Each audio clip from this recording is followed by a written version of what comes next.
الحمد للہ رب العالمین والصلاة والسلام علی رسول اللہ وعلی آلہ واصحابہ اجمعین، اما بعد۔ ہم رقیہ ورکشاپ کے ترجمے کے آج پارٹ 21 پہ ہیں، 21ویں حصے پہ ہیں۔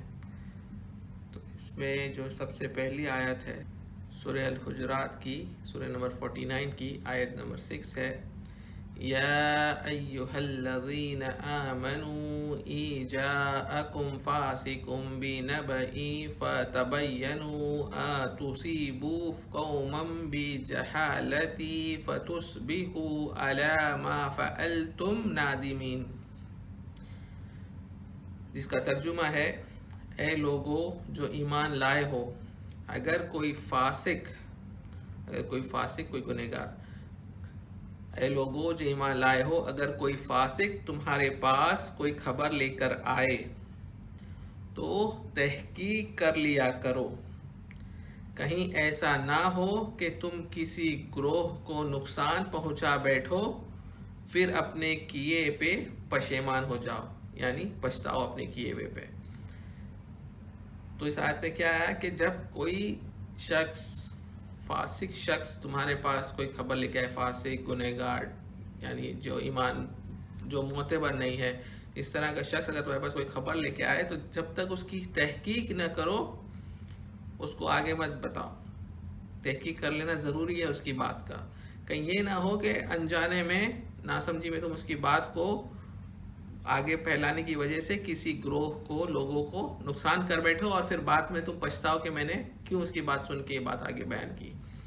تو یہاں پہ جو لفظ آیا فاسق، یعنی جو شخص گنہگار ہے، جو شخص چھوٹا ہے، تو لیکن اس میں وہ لوگ بھی شامل ہیں جو انجان ہیں۔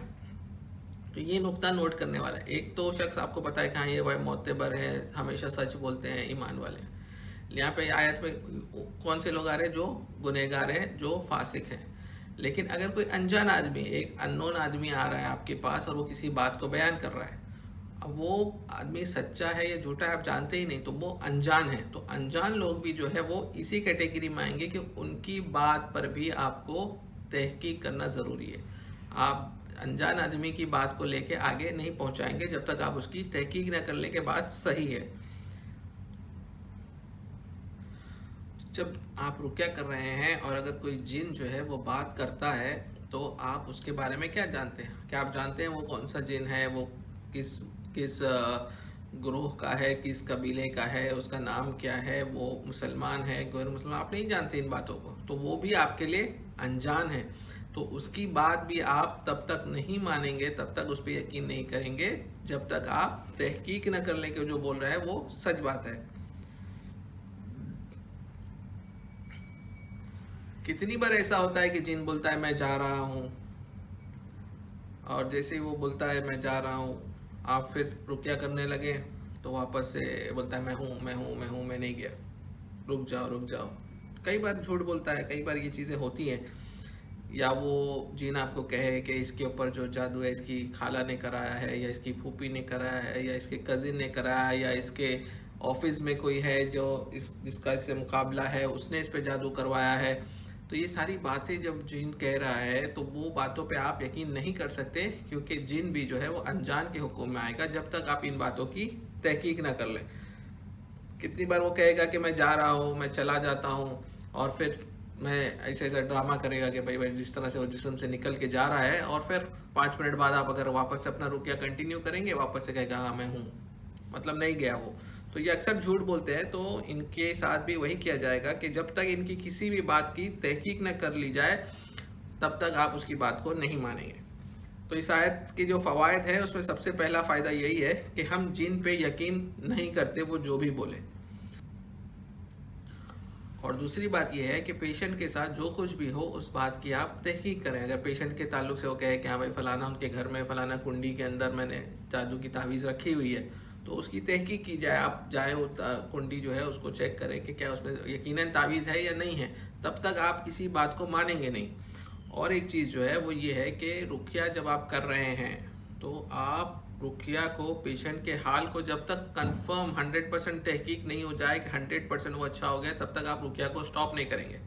اکثر یہ ہوتا ہے کہ جو اکثر لوگ ہوتے ہیں وہ رقیہ شروع کرتے ہیں اور پیشنٹ بہتر فیل کرنے لگتا ہے.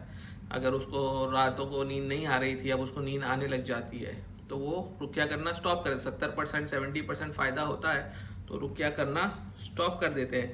تو ایسا نہیں ہونا چاہیے. آپ کو جب تک اس کا ہر مسئلہ ختم نہ ہو جائے, اگر اس کو سر درد اکثر ہوتا ہے وہ سر درد ختم نہ ہو جائے, اگر اس کو رات کو برے خواب آتے ہیں اس کے برے خواب ختم نہ ہو جائے, اگر وہ بے ہوش ہو جاتا ہے کبھی کبھی اس کو چکر آتی ہے وہ ختم نہ ہو جائے, یعنی اس کے ہر مسئلہ جو کچھ بھی تھا جس کے لیے آپ نے رقیہ شروع کیا تھا وہ سارے مسئلے ختم نہ ہو جائے تب تک آپ رقیہ سٹاپ نہ کریں. آپ 70% پہ نہیں رک جائیں, آپ 100% تک آپ کو رقیہ کنٹینیو رکھنا ہے. اور استاد جو ہے وہ تو کہتے ہیں کہ میرا طریقہ تو یہ ہے کہ اگر کوئی پیشنٹ اچھا ہو جاتا ہے تو اس کے بعد بھی میں تقریباً 1 مہینے تک پھر بھی اس کے اوپر ڈیلی رقیہ کرتا ہوں. کیوں؟ تاکہ یہ تحقیق ہو جائے, یہ یقین ہو جائے کہ بے شک جو بھی مسئلہ تھا, جن تھا, جادو تھا, وہ جا چکا ہے, وہ اس کا مسئلہ ختم ہو چکا ہے. تو تحقیق کرنا جو ہے جو ہم کو اس آیت سے ملا وہ ضروری ہے کہ تحقیق کر لو ان باتوں کی. بلا تحقیق کے آپ ان باتوں پہ یقین نہ کرو.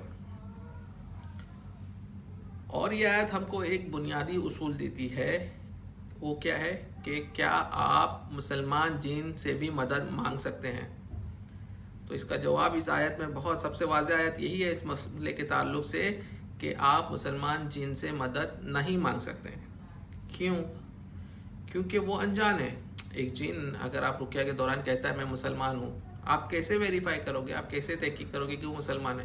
اگر وہ سورہ فاتحہ پڑھ لے گا تو آپ مان لیں گے کہ وہ مسلمان ہے, یا وہ کلمہ پڑھ لے گا یا اذان دے دے گا, کیسے مانیں گے کہ آپ وہ مسلمان؟ آپ کے پاس کوئی پیرامیٹر, کوئی طریقہ ہے نہیں جس سے آپ اس بات کی تحقیق کریں کہ وہ جھوٹ نہیں بول رہا ہے. کتنی بار ایسا ہوتا ہے کہ رقیہ کے دوران جو ہے رقیہ کرتے جاتے ہیں تو جن بولتا ہے میں مسلمان ہوں, میں توبہ کر لیتا ہوں, میں چلا جاؤں گا, لیکن پھر وہ آپ رقیہ کرتے چلے جائیں پتہ چلتا ہے کہ وہ جھوٹ بول رہا تھا, وہ شیطان ہے, وہ مسلمان نہیں ہے. تو اکثر ایسا ہوتا ہے. کئی لوگ ہیں جو علاج کرتے ہیں اور وہ کہتے ہیں کہ میرے پاس مسلمان جن ہیں, وہ میری مدد کرتے ہیں, وہ بہت پاک ہیں, پاک جن ہیں میرے پاس, تو وہ علاج و مدد کرتے ہیں. تو یہ جو راستہ ہے مسلمان جن سمجھ کے ان سے جنوں سے مدد لینے کا, یہ راستہ ہے, یہ وسیلہ ہے, یہ طریقہ ہے جو آپ کو شرک تک لے جائے گا. تو اس سے آپ کو بچنا ہے. اگر جن آ کے کہتا ہے کہ میں مسلمان ہوں, آپ کے پاس کوئی بنیاد نہیں ہے کہ آپ اس پہ یقین کریں کہ وہ سچ میں مسلمان ہے.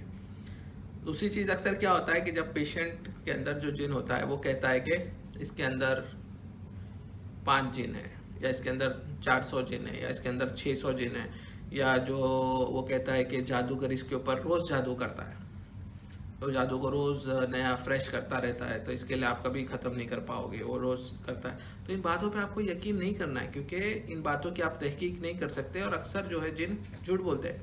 کئی بار جن ہے وہ بولتا ہے کہ اس کے اندر 5 جن ہیں, ایک میں ہوں اور میرے والد بھی ہیں. تو جو راکی ہوتا ہے ان کی باتوں میں آتا چلا جاتا ہے, اور پھر وہ ایک عاشق جن بھی آیا ہوا ہے, اور پھر ایک جادو سے بھی جن آیا ہوا ہے, یا 4 جن ہیں. تو پھر پہلے وہ بات کرے گا کہ ہاں میں فلانا ہوں, میرا نام عبداللہ ہے, میں ایسا ہوں ویسا ہوں. پھر آپ کہیں گے اچھا تمہارے والد کو بلا, پھر وہ رول چینج کر دے گا, اپنی آواز بدل لے گا, پھر بولے گا ہاں ابھی میں عبداللہ کا ابا بول رہا ہوں, ابو عبداللہ بول رہا ہوں. ٹھیک ہے, تو وہ جن ایک ہی ہوتا ہے. جس طرح سے ڈرامے میں نہیں ہوتا ہے کہ ایک ہی کیریکٹر ہوتا ہے, وہ الگ الگ رول پلے کرتا ہے, اس طرح سے وہ ایک ہی جن الگ الگ رول پلے کر کے جو راکی ہے اس کو بیوقوف بنا رہا ہوتا ہے. تو اکثر یہی ہوتا ہے. ٹھیک ہے, تو اس لیے ان باتوں پہ یقین نہیں کرنا ہے آپ کو, کیونکہ جن جو ہے وہ مذاق بنا رہا ہوتا ہے. کبھی ایک سے زیادہ جن ہو بھی سکتے ہیں, ممکن ہوتا ہے کسی کے جسم میں, لیکن جب تک آپ تحقیق نہ کریں, جب تک آپ کو یقین نہ ہو, آپ کو ان باتوں کو نہیں ماننا ہے. اگلی آیت جو ہے سورہ الانعام سورہ نمبر 6 کی آیت نمبر 128 ہے. وَيَوْمَ يَحْشُرُوهُمْ جَمِيعًا يَا مَعْشَرَ الْجِنِّ قَدِ اسْتَكْثَرْتُم مِّنَ الْإِنسِ وَقَالَ أَوْلِيَاؤُهُم مِّنَ الْإِنسِ رَبَّنَا اسْتَمْتَعَ بَعْضُنَا بِبَعْضٍ وَبَلَغْنَا أَجَلَنَا الَّذِي أَجَّلْتَ لَنَا قَالَ النَّارُ مَثْوَاكُمْ خَالِدِينَ فِيهَا إِلَّا مَا شَاءَ اللَّهُ إِنَّ رَبَّكَ حَكِيمٌ عَلِيمٌ. اس کا ترجمہ ہے, اور جس روز اللہ تعالیٰ تمام مخلوق کو جمع کرے گا تو تو اللہ تعالیٰ کہے گا کس سے؟ اے جماعت جنات کی، جماعت جنات سے اللہ تعالیٰ مخاطب ہوئے کہے گا اے جماعت جنات کی، تم نے بہت سے انسانوں کو گمراہ کیا۔ انسانوں میں سے جو ان سے تعلق رکھنے والے تھے وہ کہیں گے اے ہمارے رب، ہم میں سے ہر ایک نے دوسرے کو خوب استعمال کیا ہے، اور اب ہم اس وقت پہ آ پہنچے ہیں جو تو نے ہمارے لیے مقرر کر دیا تھا۔ اللہ تعالیٰ فرمائے گا کہ تم سب کا ٹھکانہ دوزخ ہے جس میں ہمیشہ رہو گے، سوائے اس کے کہ اللہ چاہے، بے شک آپ کا رب بڑی حکمت والا اور علم والا ہے۔ تو یہ بھی ایک بہت بنیادی آیت ہے جس میں اس بات کی دلیل ہے کہ آپ کو جنوں سے مدد نہیں لینا ہے۔ ربنا استمتع بعضنا ببعض، کہ ہم میں سے ہر ایک نے دوسرے کو خوب استعمال کیا، یہی جملہ کہا تھا نا انہوں نے، انسانوں نے جو جنوں سے مدد لے رہے تھے۔ تو اللہ تعالیٰ نے اس کے آگے ان کے لیے کیا حکم دیا کہ تمہارے لیے ہمیشہ کے لیے جہنم ہے۔ تو واللہ اللہ کی قسم ہم جو ہے وہ جنوں کا استعمال نہیں کرتے، ہمارے لیے یہ چیز جائز نہیں ہے۔ اگر کوئی مسلمان جن سے آپ کا رابطہ ہو جائے رقیہ کے دوران تو آپ کیا کریں؟ فرض کریں کہ جن کہے آپ رقیہ کر رہے ہیں کہ السلام علیکم، میں مسلمان ہوں اور میں آپ کی مدد کرنا چاہتا ہوں، تو صحیح رائے یہی ہے کہ آپ اسے کہیں گے وعلیکم السلام، آپ جو بھی کرنا چاہتے ہیں اللہ کے لیے آپ کریں، ہم آپ سے کوئی مدد طلب نہیں کر رہے، ہم آپ سے کوئی مدد نہیں مانگ رہے، تو میں تم سے اس کے بارے میں نہ کچھ پوچھوں گا کہ تم نے مدد کی کہ نہیں کی، نہ میں اس کے بارے میں اور کچھ پوچھوں گا کہ بھائی اس کے اندر جن ہے، ایک جن ہے کہ دو جن ہے کہ جادو ہے، نہ میں اس کے تعلق سے تم سے کوئی رابطہ رکھوں گا۔ مجھے آپ سے کوئی رابطہ رکھنے میں یا مدد طلب کرنے میں کوئی دلچسپی نہیں ہے، ٹھیک ہے۔ لیکن اگر آپ اللہ کے لیے کوئی مدد کرنا چاہ رہے ہیں تو یہ آپ کی مرضی ہے، اللہ کے لیے آپ کوئی کام کرنا چاہ رہے ہیں تو آپ کی مرضی ہے، آپ کے اور اللہ کے درمیان ہے۔ تو اگر آپ مدد کریں گے تو اللہ کے لیے کریں گے، تو میں نے آپ سے کچھ مدد نہیں مانگی ہے۔ اگر وہ پھر بھی مدد کرے تو وہ ان کا عمل ہے، لیکن ہم ان سے مدد کے محتاج نہیں ہیں، ہم پہ اللہ پہ بھروسہ ہے اور ہم اللہ کے کلام سے رقیہ کر کے علاج کرتے ہیں، ہم جنوں کی مدد کے محتاج نہیں ہیں، نہ ہم جنوں سے مدد مانگتے ہیں چاہے وہ مسلمان جن ہی کیوں نہ ہو، کیونکہ اکثر جو جن ہوتے ہیں وہ شیطان ہوتے ہیں لیکن وہ بولتے ہیں میں مسلمان ہوں، اور اگر وہ مسلمان ہے تو ہم اس بات کی تحقیق کر نہیں سکتے کہ وہ مسلمان ہے، ہم کو کوئی گارنٹی نہیں ہوتی کہ وہ مسلمان ہے۔ اور ایک دوسرا نقطہ جو ہے وہ یہ ہے کہ عام طور پہ جن جو ہیں وہ انسانوں سے ڈرتے ہیں، عام طور پہ جن انسانوں سے ڈرتے ہیں، لیکن اگر آپ جب جن ظاہر ہو یا اس طرح کی چیز ہو، اگر آپ خوف دکھاتے ہیں تو پھر وہ بہت ہمت والے ہو جاتے ہیں، پھر ان کی ہمت بڑھ جاتی کہ یار یہ تو خود ہی مجھ سے ڈر رہا ہے۔ تو آپ کو پہلی چیز یہ ہے کہ جنوں سے نہیں ڈرنا ہے، آپ کو اللہ سے ڈرنا ہے۔ تو جب آپ اللہ سے ڈریں گے اور اپنے خوف کو اللہ سے ایسوشیٹ کریں گے، اللہ سے اپنے خوف کا تعلق رکھیں گے، تو جو ہے یہ جن جو ہے اس کی شرارت اور اس کی ہمت نہیں بڑھے گی۔ اگلی جو حدیث ہے جس کو استاد نے بہت امپورٹنس دیا اور اس حدیث کو پورے پیج پہ نہیں، وہ صرف ایک حدیث بیان کی کیونکہ بہت ضروری حدیث ہے۔ عائشہ رضی اللہ تعالیٰ عنہ، ماں عائشہ رضی اللہ تعالیٰ عنہ کہتی ہیں کہ اللہ کے نبی صلی اللہ علیہ وسلم نے کہا، اللہ کے نزدیک سب سے محبوب اعمال وہ ہے جو سب سے زیادہ مستقل ہوں، یعنی کنٹینیوس ہو، چاہے وہ چھوٹا ہی کیوں نہ ہو، اور عائشہ جب وہ کوئی عمل کرتی تو اس پر قائم رہتی۔ یعنی یہ حدیث بہت ضروری ہے، بہت قیمتی ہے رقیہ میں ہم کو سمجھنے کے لیے کہ جب کسی عمل کو کیا جائے، وہ بھلے چھوٹا عمل ہو، اس کو مستقل طور پہ کیا جائے، اس کو کنٹینیوس کیا جائے، ڈیلی کیا جائے۔ آپ اگر 2 رکعت نفل پڑھنا سٹارٹ کریں تو ڈیلی 2 رکعت پڑھیں، یہ نہیں کہ آپ ایک دن 8 پڑھیں اور اس کے بعد آپ پڑھیں ہی نہیں۔ تو جو بھی عمل آپ شروع کریں، نیا عمل شروع کریں، اس کو مستقل کریں۔ اللہ تعالیٰ ایسے عمل کو پسند کرتا ہے جو کنٹینیوس ہوتا ہے، بھلے چھوٹا ہی ہو۔ اور ماں عائشہ کے بارے میں آتا ہے کہ وہ جب بھی کوئی عمل کرتی تھی تو اس پہ قائم رہتی تھی، ایک بار شروع کرتی تھی تو پابندی سے کرتی تھی۔ تو جب ہم رقیہ شروع کرنا چاہیں اپنے علاج کے لیے، رقیہ کی ترتیب بنائیں، رقیہ کا پروگرام بنائیں کہ ہاں بھائی میں نے ڈیلی اس صبح شام کے اذکار کی پابندی کرنا ہے اور میں نے ڈیلی جو ہے وہ رقیہ پڑھنا ہے اتنے وقت، پونا گھنٹہ یا 1 گھنٹہ یا 2 گھنٹہ۔ تو جو بھی وقت آپ مقرر کریں اس کو آپ پابندی سے ڈیلی کریں۔ یہ نہیں ہو کہ آپ پہلے دن جذبات میں آ جائیں بولے آج تو میں رقیہ کروں گا اور آپ بیٹھ کے 4 گھنٹہ پڑھیں، اس کے بعد ہفتہ بھر آپ رقیہ کو ٹچ ہی نہ کریں. تو ایسا نہیں ہونا چاہیے. اس لیے جو ہے ہماری رائے جو ہے وہ یہ ہے کہ آپ رقیہ کریں تو 45 منٹس پونا گھنٹہ کریں.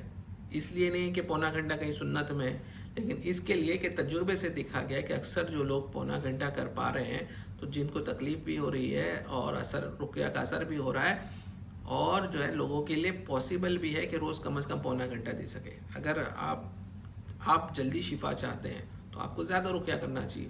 آپ گھنٹہ بھر کریں، آپ 2 گھنٹہ کریں. لیکن اگر آپ 2 گھنٹہ کر رہے ہیں تو پھر ڈیلی آپ کی ہمت ہونا چاہیے کہ میں ڈیلی 2 گھنٹہ کروں. یہ نہیں ہو کہ آپ ایک دن رقیہ کریں اس کے بعد پھر نہیں کر پائیں.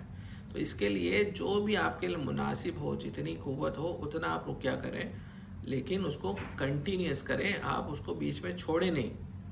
تو کئی لوگ ہوتے ہیں جو کہتے ہیں کہ آپ نے رقیہ پروگرام بتایا، ہم تو رقیہ پڑھ رہے ہیں، ہم قرآن سے علاج کرنا چاہتے ہیں، ہم رقیہ کرنا چاہتے ہیں، لیکن ہم کو شفا نہیں ہو رہی ہے، ہمارے مرض میں فرق نہیں آ رہا ہے.